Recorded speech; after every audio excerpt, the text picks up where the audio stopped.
one after the other, so please try to start on time, end on time. I'm going to ask you, we're not going to say all the time, that the center aisle must remain clear. So once people, if you can, go to the seats. Beyond that, park yourselves along the walls and in the front and on the sides. We have to keep the exit ways clear. Thank you. Enjoy it. And I look forward to seeing you all in the conference throughout the session. And for those interested in education or educators, stop by the education booth, which is right down at the bottom of the escalator. And she's going to be in front of you. Hi. We are from Brazil, we're from Rio, and we are here to exchange experiences and talk to you. And this is going to be a very dynamic session, we hope, because we're going to present, we're going to introduce with some general aspects and things, and then we'll invite you to participate and see how active this can be. I think we are trying to have a real birds of a feather session. So let's see how it goes. So first we would like to start, if we can have the lights down a little bit here. Any assistant, anyone? Glenn, can we have the lights down a little bit? I think you can only turn them off over there. Right next to the door over there. Door, there. Keep them walking, no. Door left, here, left, behind you. And they go off.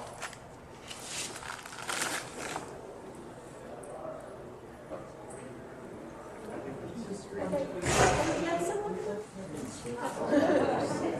So, this is our concept of education. Education, in its general sense, is a form of learning in which the knowledge, skills, and habits of a group of people are transferred from one generation to the next through teaching, training, or research.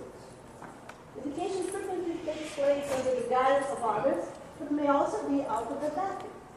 An experience that has a formative effect on the way one thinks, feels, or acts may be considered education. And this is Wikipedia now. Okay?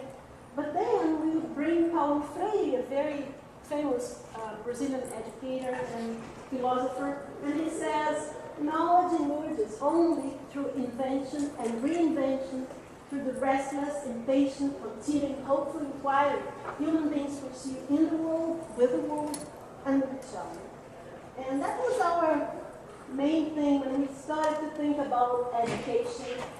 We also add three other words we consider very important: motivation, engagement, and responsibility.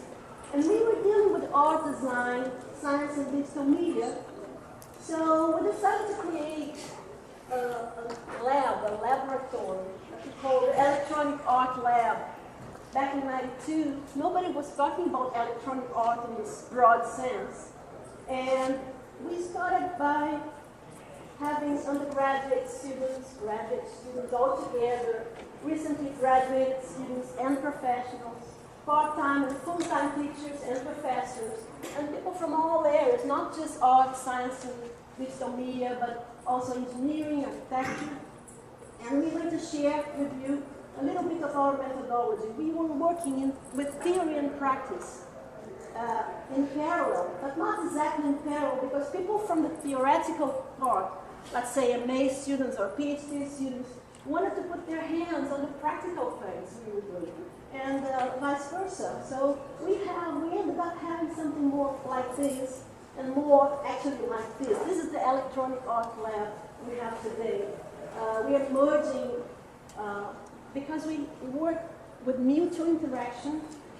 We do believe in the negotiation process that goes on. We work with democratic mediation. So even if there is a moderator, if it's a mediation, someone is always trying to listen, to exchange. And we work with this active participation in mind, that all the team members work together. And we end up with a lot of cooperation. And back in 2000, we presented at SIGGRAPH saying, so we were talking about the work we were doing then, and we were saying that we have all these people and we come together to create and produce art and design projects. And actually we work with this very dynamic methodology and democratic, and musicians choose colors, animators discuss codes, programmers create images, and this is not This is not just a line. We have some people here to prove that we've been doing this for many, many years. And our clients range from God to Dazzle, and we have all kinds of works that we do. And we think we are on the right track. This is the main thing. And in terms of methodology, what we do is something very interesting. Usually you have, in Portuguese we say orientação, the tutoring, the person, the professor is orienting the students and colleagues, right? But instead, we work with the method of disorientation. And I like this. I actually coined this term and I love it. And we refer to this, when is going to be my disorientation? And we love this thing. And this was basically, we always work with scientists, junior scientists, senior scientists. And instead of having, of course, every time we create a project, we always have this programmer, and the hybrid programmer, and researchers, and interface designers. But in fact, they all swap positions. We end up having this, everybody has a vote and has a voice. This is the way we work. And it has been very, very active, and we have been dealing with different techniques, with different materials, with different things. And we're going to show you a little bit of this today as an introduction, because we've been working with a lot of different subjects. We were always kind of on top of every new technology, every new technique, every new thing. If it was like whatever would come up on the shelf, we would try to experiment and like to explore and have the students explore. And there is always this sense of innovation and motivation and engagement. So we're going to share with you something we presented at the very first session of the educator session at SIGGRAPH that was called Dirty Hands on the Keyboard. Some people thought it was, there was a second sense to that, but there wasn't. So computers as a tool for facilitating connections among disciplines was our theme, and we got a grant from the Brazilian government to experiment. And we had these disciplines: freehand drawing, ceramics, mechanical systems, and engineering. We created the hybrid laboratory, and we were dealing with different techniques and different materials. Up to the point that we actually put a computer in the ceramics lab, and we were dealing, we were talking about 92, right? And we were working on both clay and computers at the same time in parallel. As you can see, we put a piece of film on top of the keyboard, and we were dealing with things. And at some point, someone stuck a wet clay shape on the screen, and they were actually plotting around the screen to create it. And then we called this project Dirty Hands on the Keyboard. And it was the first session, the first ever educator session at SIGGRAPH that we missed so much, and they should come back soon. So another example of work we have been doing is we presented also here at SIGGRAPH. It was called Netizens, Net Fringers, and Outsiders. And this was an interactive installation. And we interviewed 100 people on what they would think the internet was. We started this project in '99. So at that time, people were saying everybody's on the internet, everybody's connected. And we found out only 7% of the world population was connected. And then we decided to explore this by creating this project. And there were 3 chambers. People would step inside. They would, maybe some of you would remember this installation. We brought 140 pairs of worn-out shoes from Brazil. And they all had stories. People actually donated these shoes to us, and they had stories to tell. And by stepping on the shoes, the shoes would trigger some phrases, some sentences that people said about what they thought about the internet. And then the first chamber would be experiencing this stepping on the shoes. And the second chamber would be listening to what other people had to say about this, pre-recorded interviews. And the third chamber was about feedback. On the third chamber, people would go and say what they think about the internet. And we created something very pleasant, very engaging. So people would say how many hours they spend on the web per day, and if they were outsiders on the fringes. And it was very interactive up to the point when we asked the person to place the food on a template, and there was a webcam directed to the food, and we would capture the image of the food in real time, and it would be placed on a file with other shoes of other people. And we see here many people who actually filled the form, and we were happy that they engaged and they wanted to participate. People like Tim Glenn or the other electronic with the Docker and Meeting Internet, and they would all let us know what they thought about the internet. That was happening during SIGGRAPH and 1,000 other things in parallel, and these people would spend their time helping us to create this fantastic work. And we were actually sharing all the experience with everybody. Okay, and then another experience we had, we were always dealing with social problems. We are always very focused on trying to sort out things that really say a lot to us. So the other project was about hunger, and we had this president that was recently elected, and he was very worried about the hunger in Brazil and the world. So we created a cafeteria-like project. People would pick a tray, and they would have a transparent plate.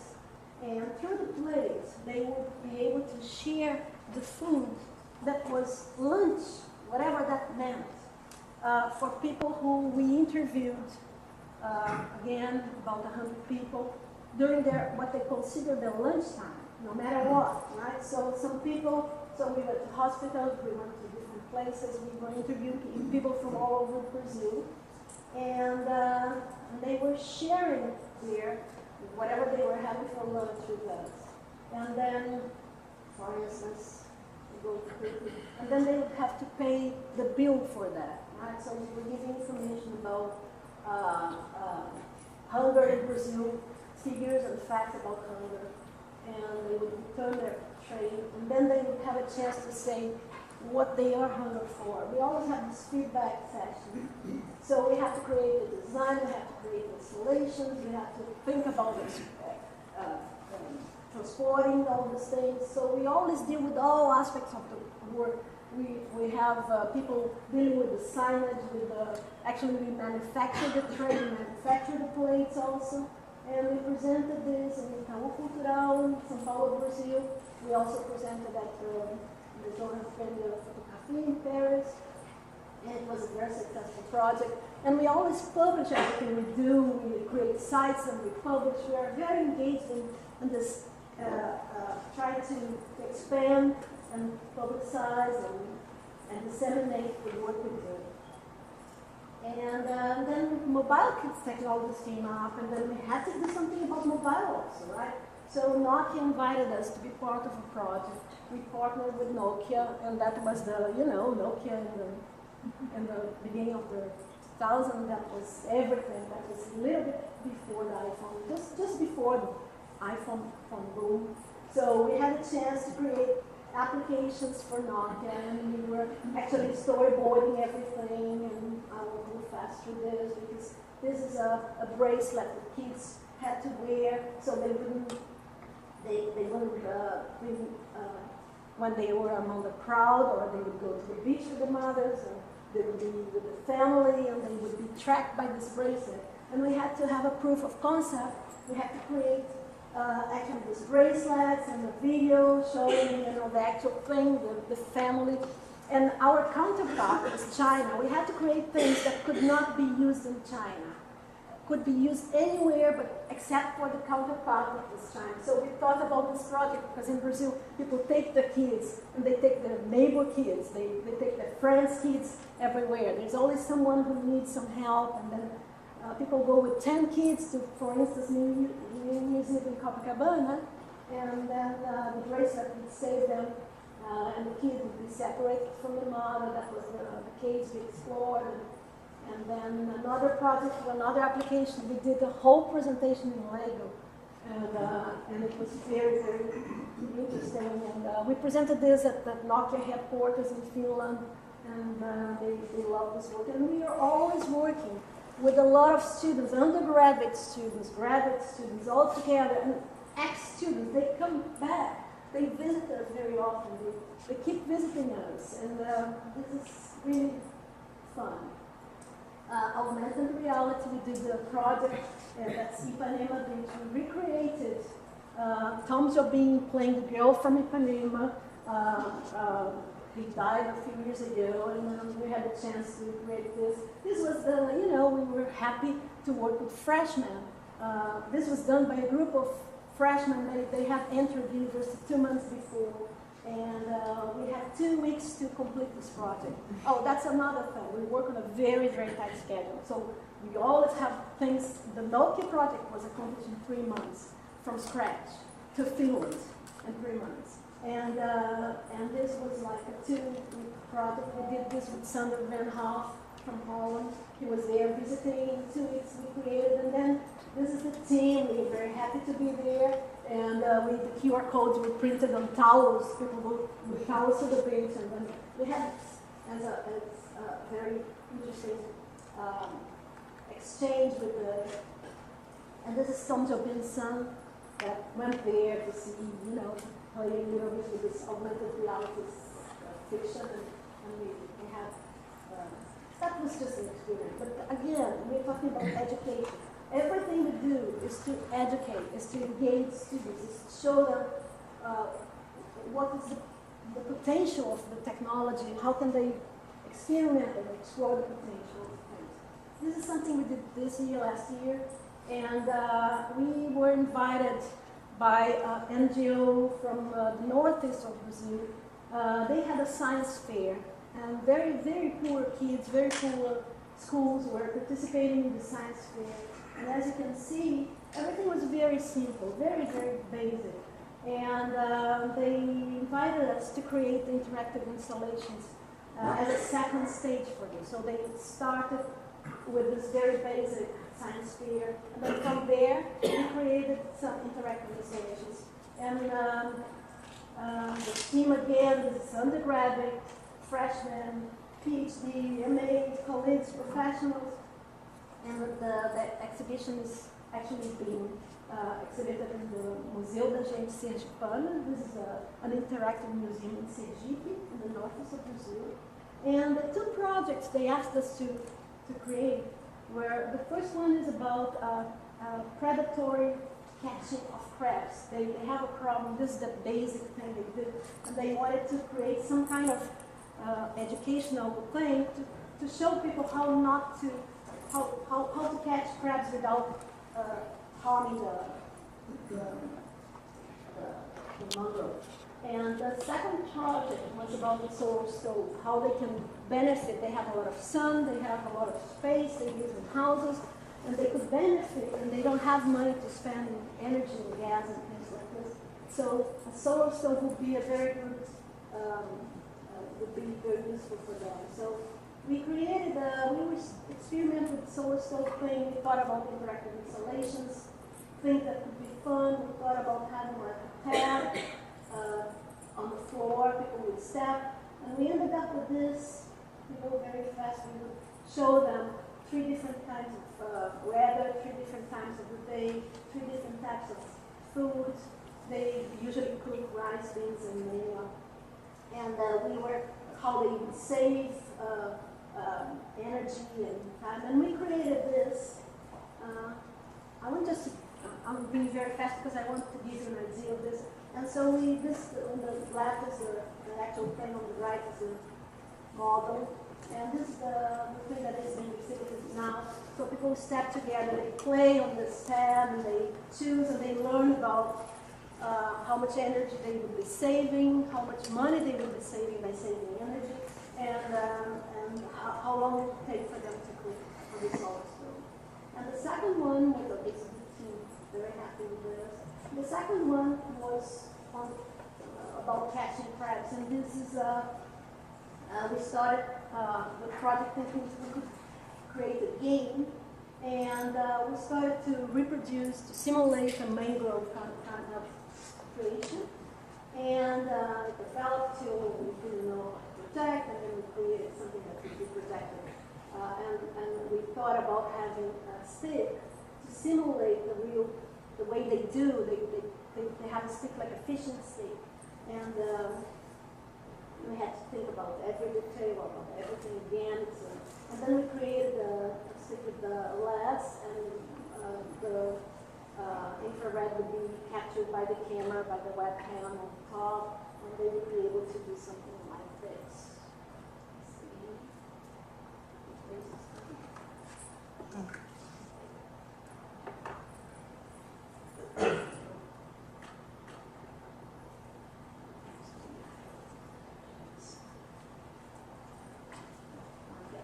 So this is about the score.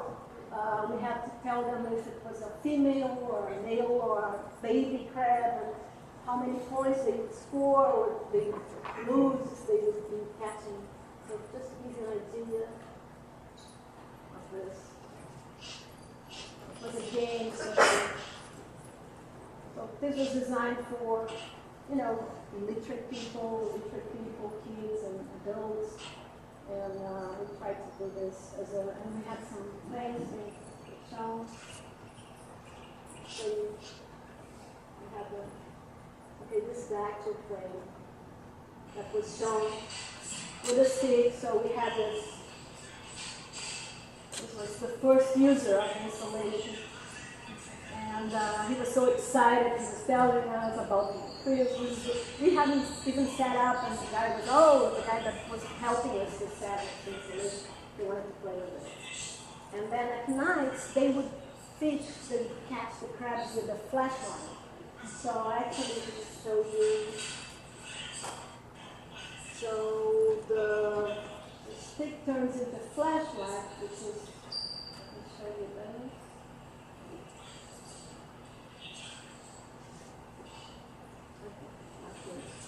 So it's very easy to catch a crab at night because it's like catching,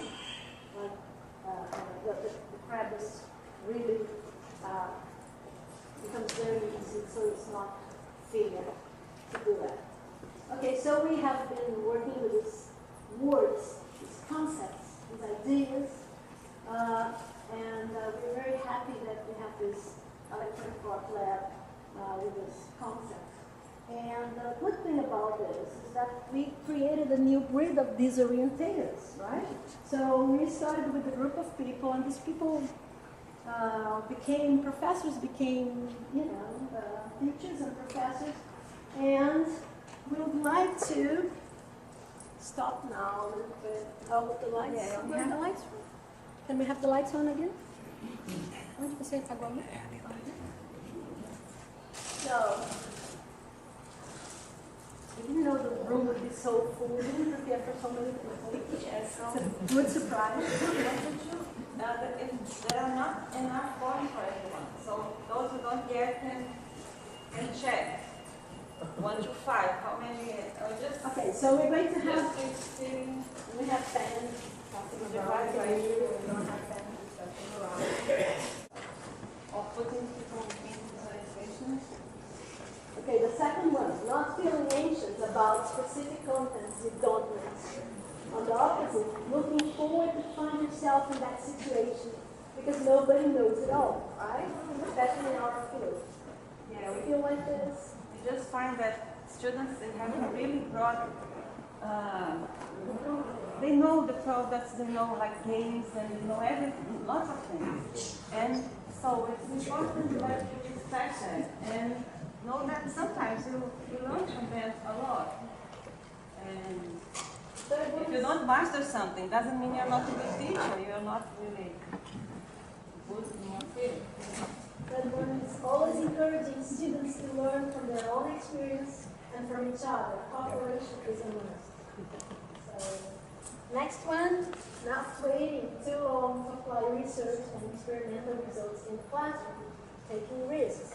So sometimes you are not sure about something, but let's learn with the students together and let's see how it goes. Yeah, one good example of that, one of all these projects you saw, we have been actually working with the students inside, in the classroom and in the research lab. And The first one is we were showing, the one with the clay, we took the computer to the clay classroom, and that was one of our classrooms, and we just said, okay, we've been researching this for 2 months, but why not we expose them to that before we go to very deeply thinking, let's just throw them inside the lab and see how they react. So it's just like Throwing the students to the lions, that would be Yeah. the right way to say it. And the last one is always encouraging students' autonomous, responsible, and proactive behavior. Yes, engagement is a key issue. This is the way we really get the students involved. They're always fired up with things, and they really, I mean, the augmented reality project was like a miracle. In 2 weeks, I mean, from scratch, they had nothing, absolutely nothing.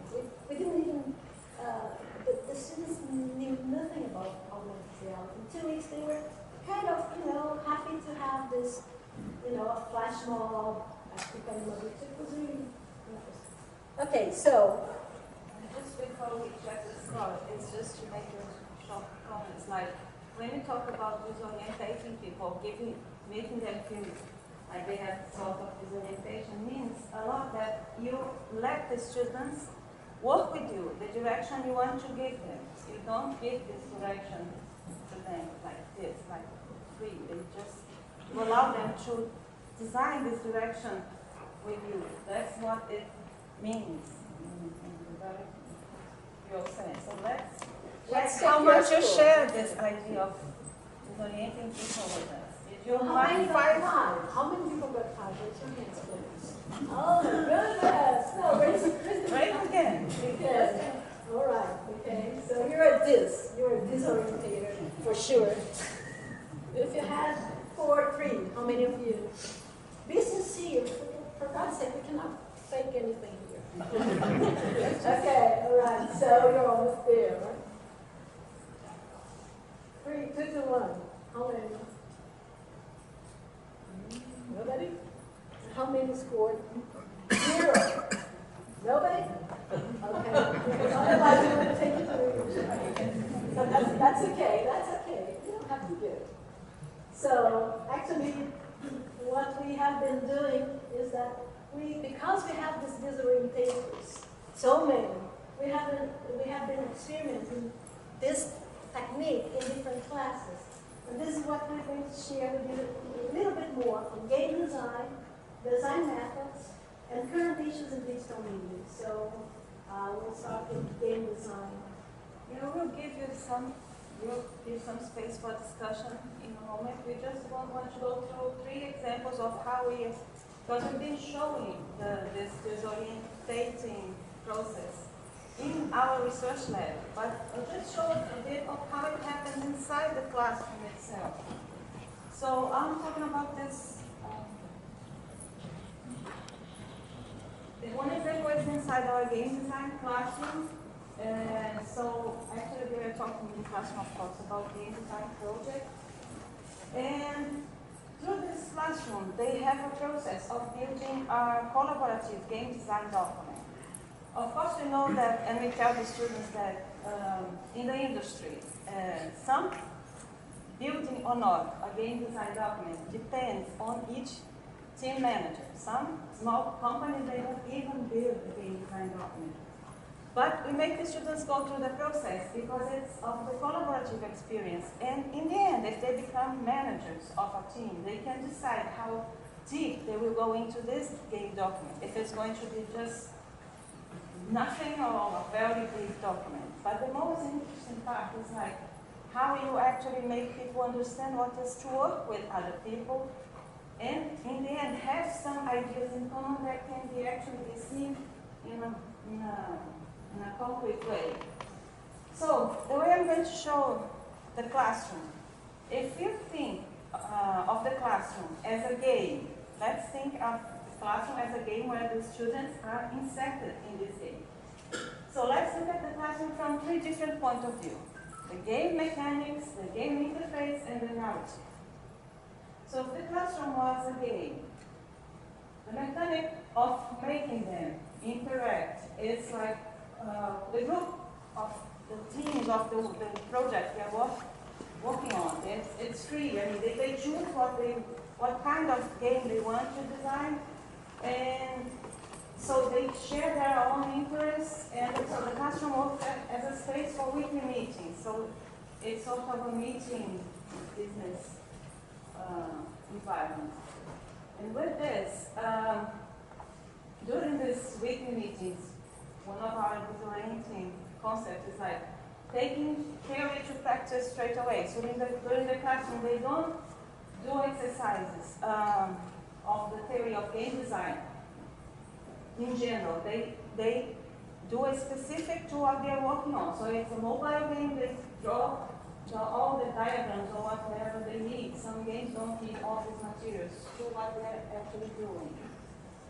And they choose how they're going to build a collaborative work. They choose, I mean, there's a very strong emphasis on planning, because planning leads to be autonomous, leads to be proactive, leads to think about things that you really need to be like more grown-up nature in your profession. So they choose whatever they want to do.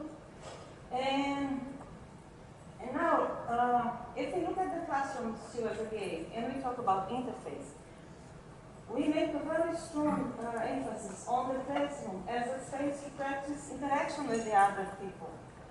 Because we often have some students that are very low, they have very low self-esteem, are not very confident, and when they are in a project they actually chose to work with, that starts to change because they have common interests, so they feel the group is of people who are in the same kind of game they like to do, so they get more confident, they create this more comfortable workspace, and the motivation goes higher. So that's what we have been looking for when we talk about our design methods. We try to reach motivation that leads to engagement, that creates this responsibility towards what they are doing, and then they start to defend their design game ideas very strong with us. So it's great because they actually talk to you as, oh, I'm right, you're the teacher, but you don't know it all. I say, yeah, it's true. And they get more confident, and then it goes down to what we are actually aiming for as designers. And when we also think about the classroom as a game, and we look at it from a narrative point of view, it comes to a point that it's very interesting. It's like, we do some storytelling exercises where they actually make students experience their own design. One is through prototyping. Then it's very raw level of prototyping where they actually play, walk in their playing, like in the player shoes. But before that, before they spread, we like to do some sort of game, or sort of, not game, dynamic in the classroom where they actually talk as if they've been playing their game they're designing. So, okay, now talk as if you have just played your game. And if it's the thing that you're a bit weird about, it's like, what? Oh, the game doesn't exist. I say, yeah, it exists in your mind. So talk about it. Talk as if you were a player. So this, when you make by making them experience their own design, either not only through prototypes, which is very obvious, but through going inside the player's shoes, even their game design decisions, they get confident about it. And goes back again to what we've been talking about, making the students go to these disorienting points we have just tested. So I'm just showing up quickly the game design, some pieces of the game design that documents they create through the collaborative work inside and outside the classroom. They don't present it. The game design should be, the document must be clear enough to talk about by itself. Of course, they just jump to the slide, but they normally have this introduction page where they tell the main target audience of the game, and then they go all through these materials like storyboards for concepts, cutscenes, gameplay studies, character design specifications, the navigation screens and game rules and logic, and level design, you want to see the events, they simulate the physics, I mean, they specify the behaviors on NPCs and more.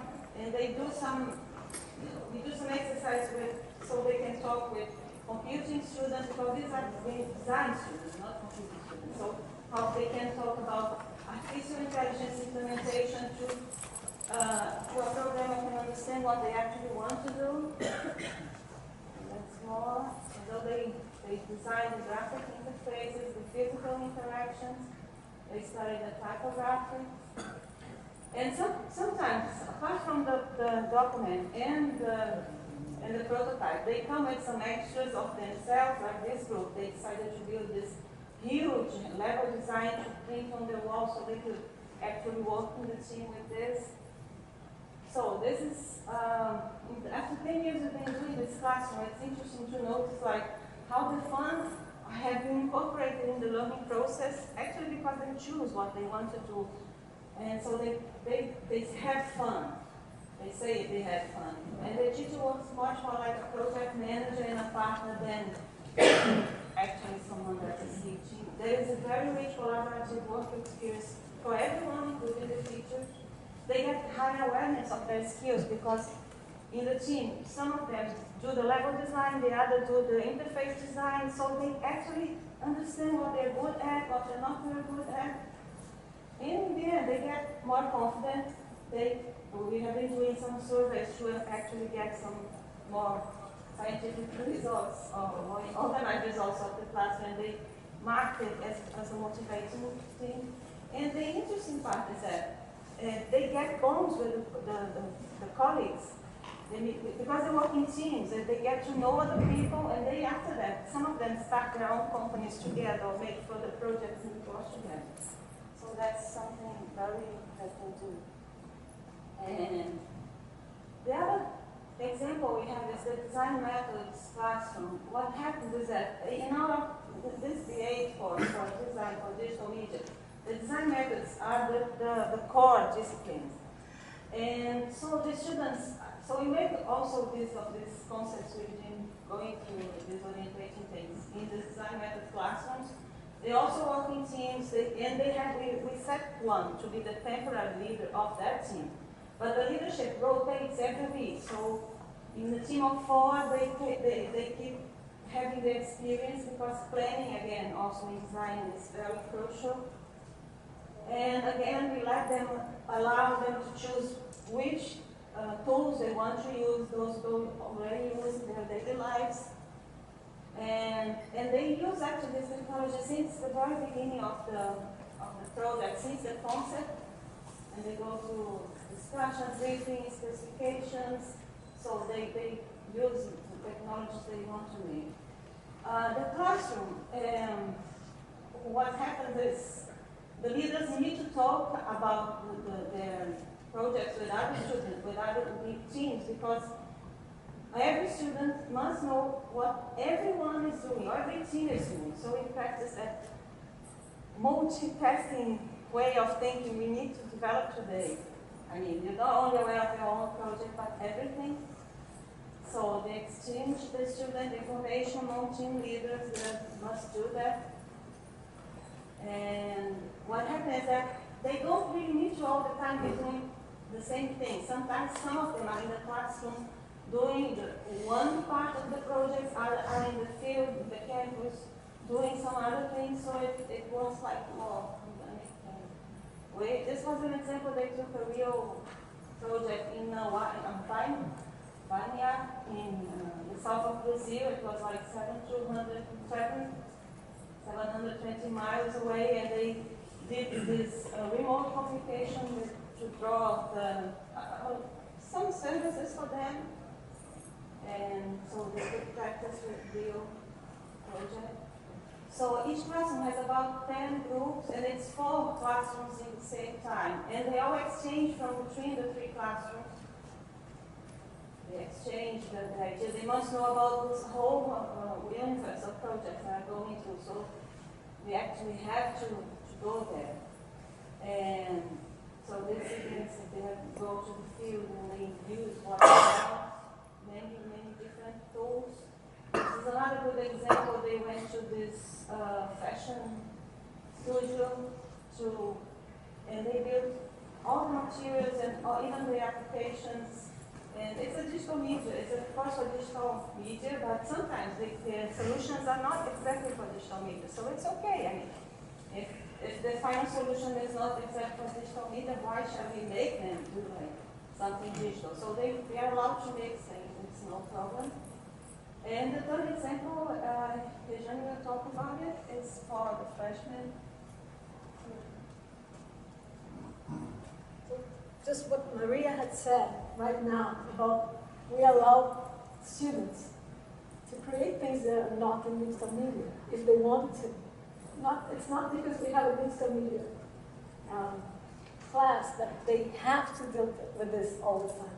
It's interesting. Just listening to what she said, I'm kind of proud of it. Okay, so this is I teach freshmen and I teach PhDs. I teach both ends of the course. And I like this because I have this, freshmen, as the name suggests, people are really, new blood and fresh. And what we have in our class is a series of talks about different things. And all kinds of things. I bring people to talk about their expertises. I have many friends in many fields, and they're very happy to come and talk to my students. So we talk about all those things, and they have to see, listen, and engage. And then they have to take notes in a very subjective way. I ask them to express their feelings, to express their ideas in writing. While they are seeing and listening to the talk, they have to write down whatever they feel, whatever they think. And then they go home and they have to research all the references after that class. And they have to discover more things, right? Explore and discover. And then the fourth and last part is they have to write a personal analysis and a synthesis of what they learned. They have to be able to say, I learned this out of that. Okay? There's a very interesting passage. Samuel Parker went to Brazil to visit Paulo Freire in the late 90s. And they were talking and they asked him, Parker, what do you know about Paulo Freire? And Parker said, Paulo Freire said once that he had a student that every day at the end of the class, the student would ask the teacher, what did I learn today? And the teacher would say, why are you asking me this? And she said, because every time I go home, my father asks me, what did you learn today? And I don't know. I don't know what to say to my father. So Parker was saying that this is what Paulo Freire describes as not a learning process. If you don't know what you're learning, you're not learning, right? You have to master your own knowledge. You have to master your own education. So, by doing these 4 steps, they actually see, listen, engage, express, discover, and learn. And then they have to teach. I ask them to teach a class, to give a talk, 10 minutes. And how do I do that? They have to publish it on YouTube. They have to create a class, and they have to publish it. And they have to choose the subject, no matter what. They are able to choose their own. They have to have pleasure doing this. As we do. We choose our own professions. We choose the subjects we're going to present. Why not the students doing the same? So they end up doing very interesting things. I have a big collection of YouTube presentations on all kinds of subjects. I mean, they create puppets to represent them, and they explain everything. The one on the right is the psychological effects of terror games that are horror games and things like that. They choose whatever they want to talk about, and they give a very good talk on that. And explain how they create their own ideas and their own things. And there's one thing that I find very interesting is that sometimes they partner with other kids, they talk about these things. There was one guy there, he was laying down on his own bed and giving the talk from his, this is totally up to them to do. And I like the way they explore this up to the point that they really want to share with us. Sometimes they dress like Mario and they go and interview people on the streets. It's really up to them to whatever they want to do. But they are learning. And they know they're learning. And they can go home and tell someone what they're learning. And this is the basis of it. And so we have been doing all these things. And we think we have been creating engaging experiences in education. That's what our students are telling us they really like. And we would like to have the lights on again now. Okay? And we would like to share a little bit of this with you. Maybe, I know it's difficult, nobody wants to talk, but we really, I mean, this is our payback. We're not getting anything to be here talking about, right? We're paying for this, right? So, the payback we can get is sharing this with you. Really sharing this with you. And maybe you have other experiences you would like to share with us. Maybe, what else would you suggest? What else are you doing in your classes? How many of you have been, okay. I've had my students do very similar projects for nonprofit organizations normally. Can everybody hear what you're saying? Can you say that, please? Say who you are. Hi, my name is Dana Billow. I work in Delaware. I'm the animation Delaware College of Art and Design. And we do a lot of nonprofit organization projects. We work with the Chesapeake Bay Foundation, a lot of interactive games. The one thing that I loved that you talked about that I've never done, I normally make a group pick the leader, and I would stick with one leader. And I think it's awesome to rotate. I definitely do that. Sometimes they're not always happy with them, or they don't appreciate what they're actually doing. And if you stick to one leader, sometimes the other students, they just Yes, exactly. wait. And when you have to be the leader next week, then you don't know what. So this is why we decided to put to rotate the leader. I like this technique of, I think it's shooting back. When the student is totally passive and listening to you, just the way we're doing right now, right? Yeah, you're relaxing, watching, and just sometimes thinking about your own problems, and then you shoot back and say, okay, now you have to pick it, whatever you want to do. My question is, am I asking the wrong question? Is Where there some way that parents can interact with the children so it's more collaborative rather than, okay, what did you learn today, and they expect them to repeat So it? I don't know if I may say this. This is, yeah, of course. What you have to do is ask them to talk about whatever they want to talk. And in this conversation, that's what I do with my kids. My kids. That's what I do. You know, but instead of saying, how was your day today? Or a very, inquisitive question, I usually, I let things flow, and I let them tell me, and I say, is there something that, you look strange today, that maybe there was something, and then they tell you in their own way, I think, and also, my students tell me, they go home, and they're so excited about the talks they had, the things they learned, and the project they are engaging into. I mean, can you imagine a freshman that entered college a month ago, working with, watching the son of Tom Jobim, hugging this, this was his project. I mean, it's really very engaging. And I think this is the way we work with our students. We make them feel as part of the team. For instance, experience, really live their own experience they are creating for the people to live. If they experience that, they will know if it's good or not. we're not telling you the whole thing. There's no time. Okay, we work with rock bands and things like this, and the students get very excited. This is Eduardo Coiar, was not the third person that was supposed to be here today. He had a family problem, he couldn't make it. So Eduardo Coiar was one of our assistants, how many years ago? 20 years ago. Experiences, if you're not dictating anything to them. No, it's like sometimes it happens in this game design class, right? Which is like the ideas are so great, and I say, no, I'm not doing this in the classroom. Keep it to yourself. You're going to be very rich. Do it outside. Get something else. Or sometimes they say, no, this is really good. We have to go to this, and they. So it's. I think it's when the teacher is involved. It's my opinion. You tend to get taken by it, but I think you have to model enthusiasm. I mean, not even, I don't mean by faking it, I mean by engaging. Expressing.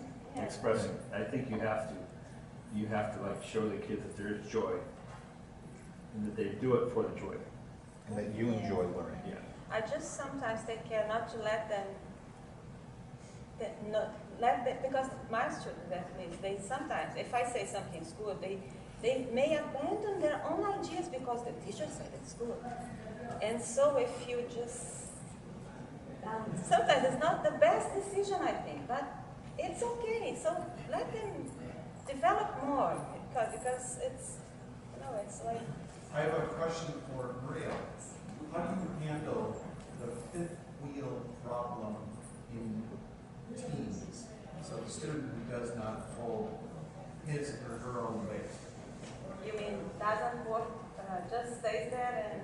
Does not really contribute. Well, because the classroom works as a weekly meeting, that's what I can observe how they're actually doing. In the weekly teams, you see who is not doing things. Sometimes they just go to the toilet 5 times and they just. Do you intervene or do you? I actually create mechanics because the team has a credits. This person did this person did that, this person did that, and all through the 2 months of the project, they present in small parts. Okay, today we're presenting the gameplay. And so I start to feel who is doing things and now. And it sometimes there's someone that's do less than others.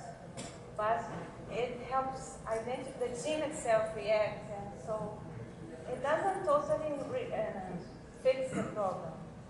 In my case, but at least I can recognize and push a bit more. The weekly meeting worked really well to see that. Really.